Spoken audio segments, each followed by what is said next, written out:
we are thrilled you all are here today for our second session of the New Teacher Math Academy. We are going to get started today, we're going to get started today with our warm welcome. And to do this, we want to know how things have been going in your classroom these past few weeks.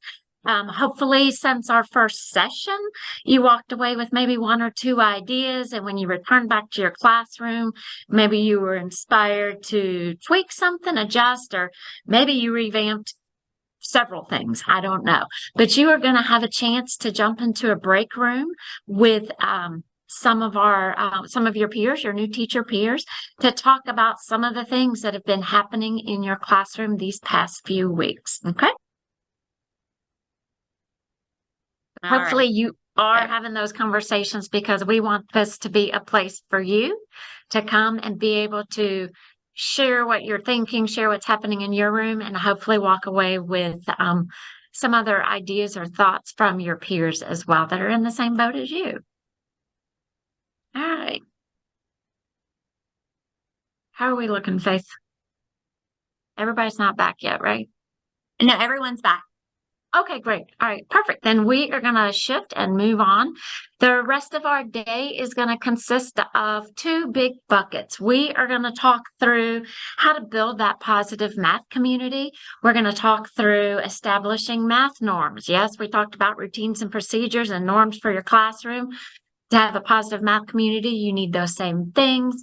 We are going to talk through math identities, how they affect what is your math identity, how it affects you as a teacher, and then what are your students' math identities, and how do they engage in mathematics based on how they view themselves as a mathematician, which will lead us to thinking about those culturally relevant tasks, because once you know your students, it allows you to create problems, tasks, make it real and relevant for your students in your classroom, because you know who they are.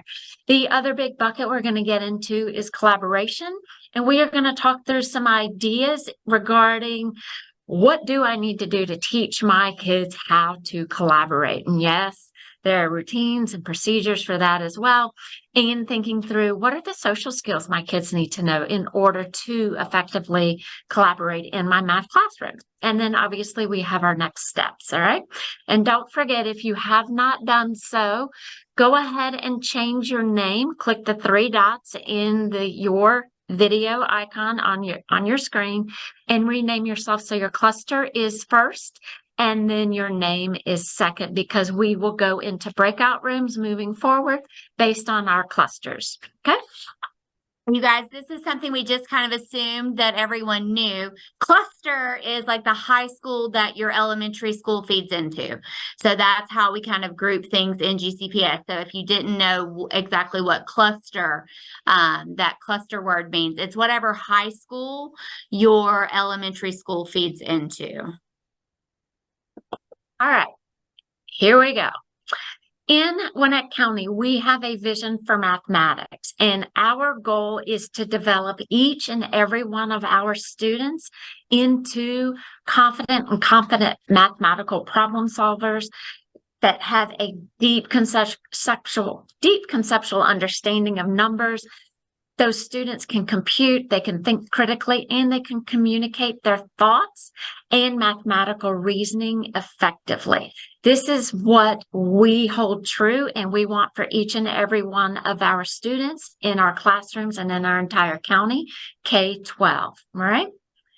In Gwinnett County, we believe all 7 of these things. All kids can learn math at high levels. Math should be culturally relevant and rigorous. Mistakes are valuable. Questions are really important. Math is about creativity and sense making, and math is about making those connections and communicating about those connections. And one of the big things for me as a young math student, I always thought mathematicians were fast. Depth is much more important than speed, and really instilling that in our students and establishing that idea in your classroom as well. But as a county, as a math office, this is what we believe. And these norms are based on the research of Joe Bowler, who is a mathematician researcher from Stanford University out in California. And we are going to dig into these a little bit further. So we are going to talk about building a positive math community. How do I create a space where my kids are safe and comfortable when they are doing and learning math? All right. One of the first things you need to do is establish those norms for your behavior and interaction among your kids. How are they going to behave? What does that look like? What does it sound like? You will have to teach, again, those routines and procedures and set those expectations for your kids, all right? You can use non-mathematical topics to practice these things. For example, like respectfully disagreeing with students. Maybe there is a, would you rather? Would you rather be Ant-Man for Halloween or Iron Man for Halloween? And have your kids have those conversations and learn how to engage with each other with their thinking, agreeing with one another, maybe asking if they could explain further about their ideas or disagreeing with them, which leads us into creating that trust among the classroom members. And that involves the teacher as well as all the students in your room. How to respect one another. What does that look like and feel like? And then also that number 4, acceptance, belonging, and support. Like, this is my class home. And some of the things that you can do to establish these ideas, these norms in your classroom to create that positive math community is teaching your kids and about how to be a good partner, all right? This comes from Harvey Daniels' book, Teaching the Social Skills for Academic Interaction. And there will be a resource for this, so you don't have to worry about anything. You will have that on the New Teacher Math website. But really talking through with your kids, how do you engage with a partner? How do you speak to one another as my partner? Who is my shoulder partner? How do we engage in the work together? And if we are multitaskers in this real world we live in, but truly teaching them, your partner's the VIP in this conversation, and you need to treat them as such. But then even bigger, and y'all, I taught summer school this past summer. I used both the forming partners as well as what is called the home court advantage.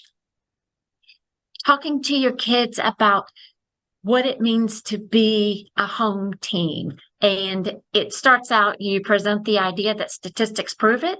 Teams win more games at home than away.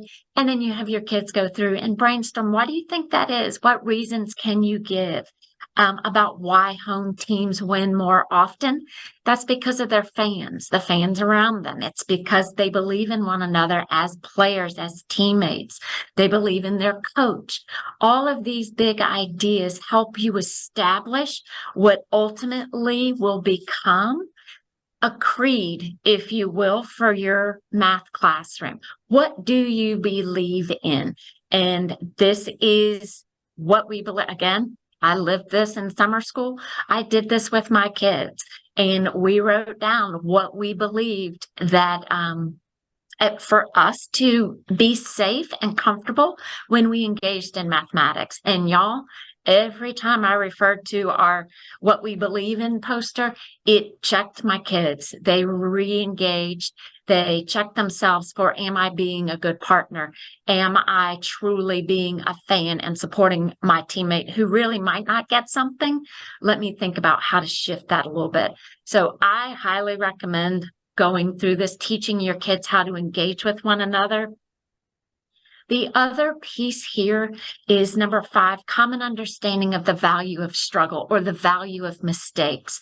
That was one big piece. It's hard for sometimes you to engage in that because it's like, oh, we make mistakes. We don't want to bring children down for truly making a mistake.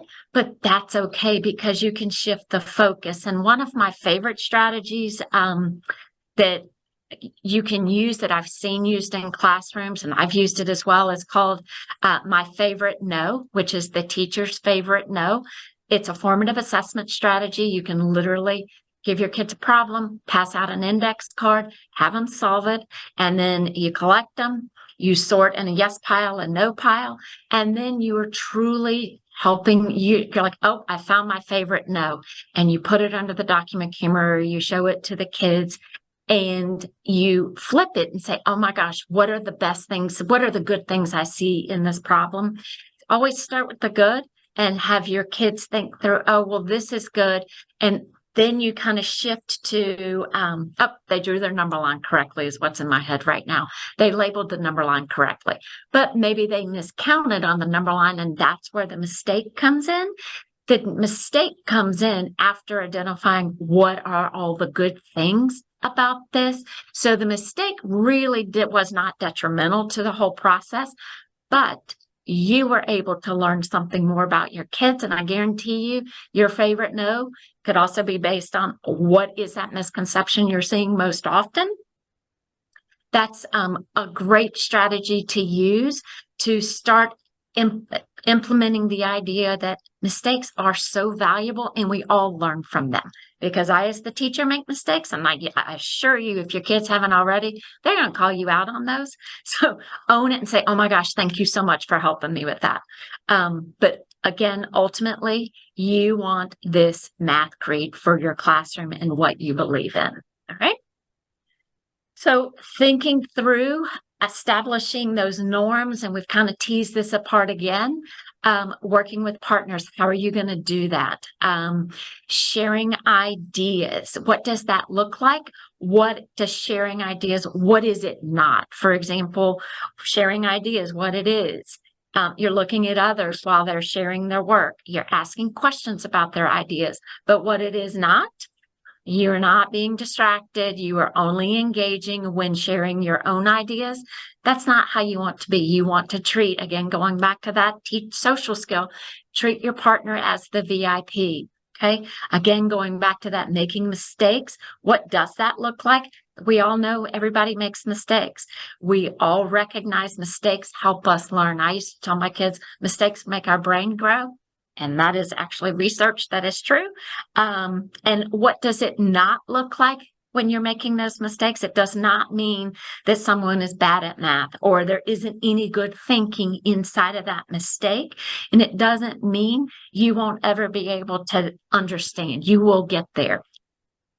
Taking those risks, teaching your kids, establishing those norms for doing that. What does it look like? Being okay with someone asking questions after you share an idea, or sharing an idea just partially. But what does that not look like?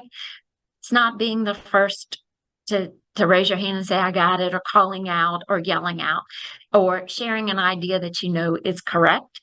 And then thinking through the respecting the ideas of others and what to do when you get stuck. What does that look like?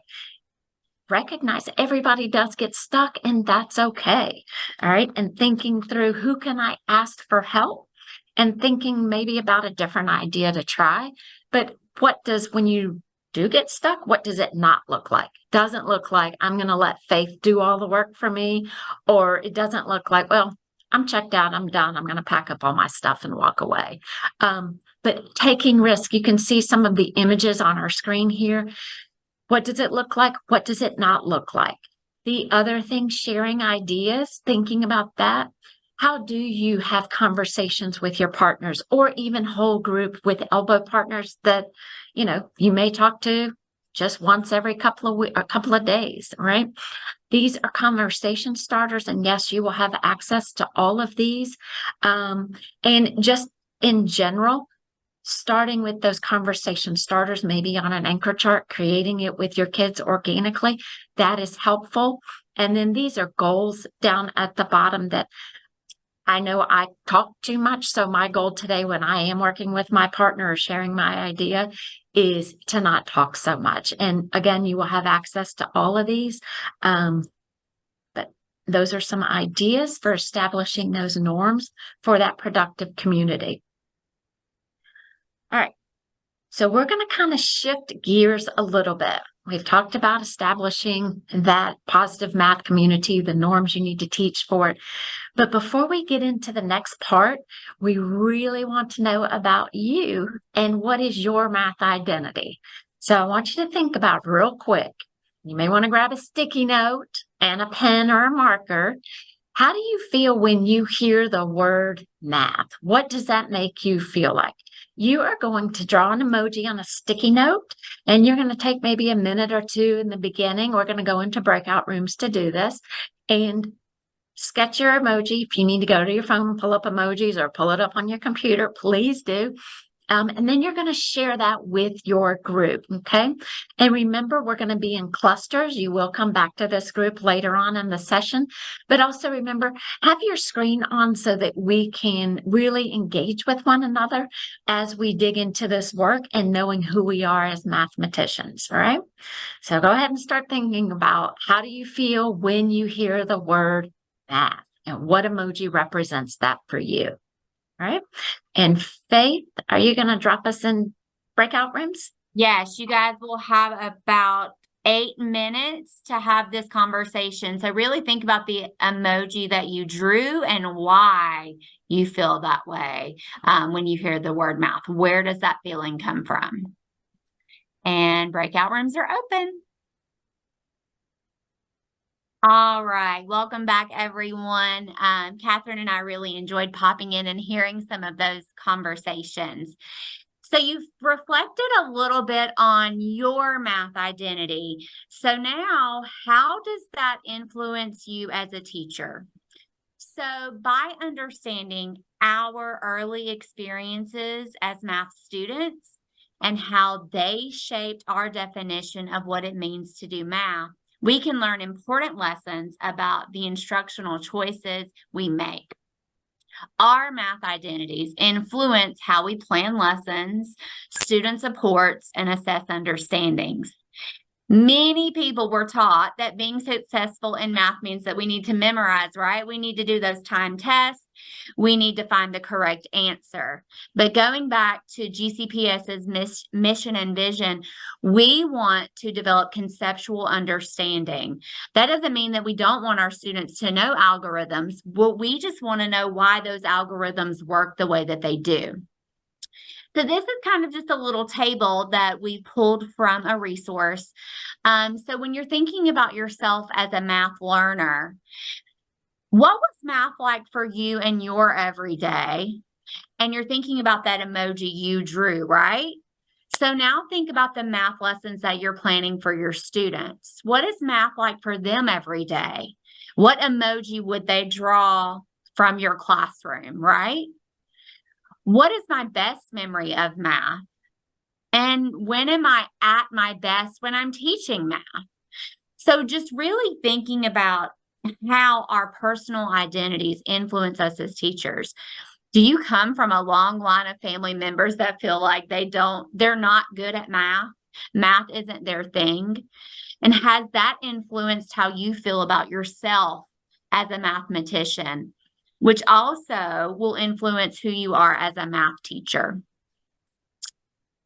So now you've thought a little bit about yourself. How do we get to know our students? So because their math identities are also going to influence how they interact with you in your classroom. So we've come up with a list, and we're going to share these with you, of some really great activities you can do with your students to get to know them and how they feel about math. One of these is journal prompts. And an example of just an end-of-the-day journal prompt might be, my best kept math secret. Or, people who are good in math do this. So you're really getting them to think about what math means to them, or my family thinks math is. So you're kind of gaining some perspective on their background knowledge, how they feel about math. You can, of course, do that emoji activity with them, but you might change the prompt. You might say, what emoji would you draw when you're overcoming a challenge, or when you're proud of yourself as a mathematician? Another really cute activity that we thought of is this math superpower. And it's especially for our little ones. You can see the guy with his math drawn on the screen. What what are you really good at in math? Are you really good at not giving up? And you can have them describe their math superpower, and they can make a mask, and you can take pictures and kind of hang them in your room to keep them motivated and to remind them how great they are at mathematics and how they persevere through problems. Another activity is like a bumper sticker. So you're kind of describing what bumper stickers are. I don't think they're as popular as they used to be, but you get students to create their own bumper sticker about how they feel about math or how they're going to stay focused. And they can put it on their math notebooks or their desk. And finally, our math surveys. You're doing that same kind of journal entry, but it may be a little bit more straightforward. But you can also have surveys where you're learning about family traditions. You're kind of gaining some background knowledge about things that your students like to do with their families, or things that their families do, like their careers or things like that, that you can incorporate into your math classroom. So why are we doing all this? Knowing our students can help us plan instruction that is going to be more relevant for them. So when we're thinking about how to engage our students and we want them to care about math, we don't want watermelons in trucks anymore, right? We want these things to be important to our students. So when we're thinking about culturally relevant lessons, we're thinking about things that are happening in your school or community. So you see this task on the left-hand side incorporates Girls on the Run. And there's this back to school bash. So thinking about things that are happening in your school, possibly cultural events that happen with a demographic in your school. So thinking about things like that, their student families, their jobs. Learning about your school's community, if you don't live in it, is really important. So making sure you see the stores that the students go to, really kind of thinking about how your students are living, the things that they're seeing every day to and from school, taking a community drive or walk to intentionally notice who or what is around your school is really important. All of these things you guys can connect to your AKS and think about different ways to embed those things. So what we want you guys to do, and this is where that cluster conversation came in, but you can talk just as much about the age group of your students and how these standards could be made relevant to them. We want to put you back in breakout rooms one last time. Someone snap a picture, or a couple of people snap a picture of the screen before we put you in breakout rooms, so somebody has the standards that you're going to be looking at. And you are going to talk through these standards. You can pick a couple, but you're going to think about what could you do in your lesson or in your task that would make this concept relevant to your students. How would you make them want to engage? How would you make them more interested in the learning that you're going to be doing? So we are going to give you guys about 10 minutes to work in collaborative groups to just kind of think through and talk about how you would make each of these IOAs relevant for your students.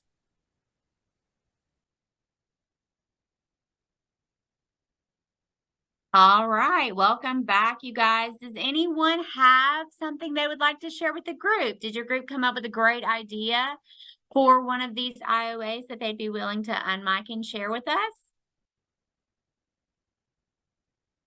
Mr. Parker-Berry Discovered Cluster. We were just discussing just the different ways we use it with like real life when it comes to like cooking or them paying, having to do measurement with food and things of that nature. Love it. Great ideas. Anyone else? Our group kind of talked about, just making it like culturally relevant, basically. Like one of the people said that her kids really like unicorns, so she bought these unicorn erasers for manipulatives. I personally, my classroom's Mickey Mouse theme. They love the Disney theme. So like I could definitely use something with that, but I would like to have my math manipulatives in general because we're still waiting on them in first grade, but That sounded like a big hint. yes, I would like that first. Well, thank you guys. So we want to say we know that most of you or lots of you are using the resources off of eCom, but we want to give you the freedom and encouragement to change scenarios to fit your students. We want you to not feel like you have to use it as is. A lot of the lessons will have like teacher notes, like this has been designed using pictures from the Birkmark cluster. So you might want to take some pictures if you're in the Meadow Creek cluster of stores and stuff around them, because the kids get so excited when they're like, oh, that's my Chick-fil-A. Like you'd be amazed like how they light up when they recognize things. So we want to give you not just permission, but encouragement to change situations, to really engage your students with things that they know about and that are close to them. So Catherine and I wanted to share where we're getting this research-based information from. So these are some books that we are using. Y'all don't feel like you need to go buy them. Most of these books are probably in your building somewhere if you're interested in doing some extra reading. But I also wanted to share with you where you can find the resources that we talked through today. So going back to our econ page, does everybody remember how to get there? Just in case you don't, in your portal, you're going to click that eClass button and it will bring you to like your school page. You'll click the waffle and click Elementary Communication Center. So just in case you haven't had the chance to explore yet, and you are going to scroll down. Don't click your grade level resources like I know you always want to do. You're going to come down here and click the Math Office page. And then you're going to scroll down, y'all. There's so much good stuff on here. But to get to the New Teacher Math resources, you're going to come down here to the bottom and click New Teacher Math Academy. And in the top right-hand corner, you'll see the resources for this year. So you guys, there's so much good stuff on here today. So that home court advantage activity that Catherine was talking about how statistics show that home teams are more likely to win at home. That's going to be here. All of those little cards that we were talking about, the math conversation starters are here. We also posted them for you. Those are in Spanish as well. There's a general conversation starters. There are some that are a little more like these. You can see these are a little more like kindergarten friendly, first grade friendly. And then we have the ones up top that are a little more upper grades. So those resources are there. Did I close my page? I did not. The math identity activities that we were talking about, the journal writing, the bumper stickers, the directions for all of those are in that document for you guys. And then the norms for productive struggle, the what it is not. So you can kind of talk through these with your students as you guys are establishing those classroom expectations for what your math class is going to look like and sound like. And Faith, back to that point, I would even have you role play some of those, what it is and what it is not for your kids, so they truly understand what is the expectation when I'm working with my partners or my classmates in my room. Even modeling how to use those sentence stems with each other, having them take turns, talk back and forth. So again, that's all on the New Teacher Academy page. And the video from today's session will be uploaded soon if you know someone that wasn't able to attend. And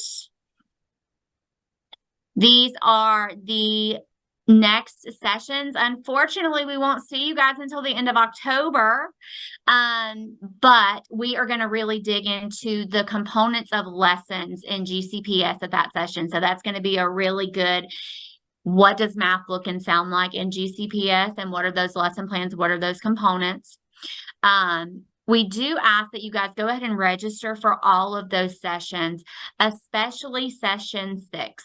We need to reserve a space to accommodate the number of people that are planning on attending because it will be in person. We want to see your faces and actually celebrate you in person that day. So we're asking that you please, especially for that session, if you do plan on attending, go ahead and register. Catherine and I will be sending you a follow-up email that will prepare you for our next session. We're just going to send you a link to some high-quality instruction. We're just asking that you watch the activating strategy and mini lesson before you come to that next session in October. Catherine is going to drop the link to attendance for today. She's also just went. Yep. The Padlet, we only had one question last time, but you guys, if you put questions in there, Catherine and I are checking it regularly, and we will respond. There's a question about small groups in there that you might have missed if you want to see the answer to that. And your attendance link. And that was just dropped. Perfect.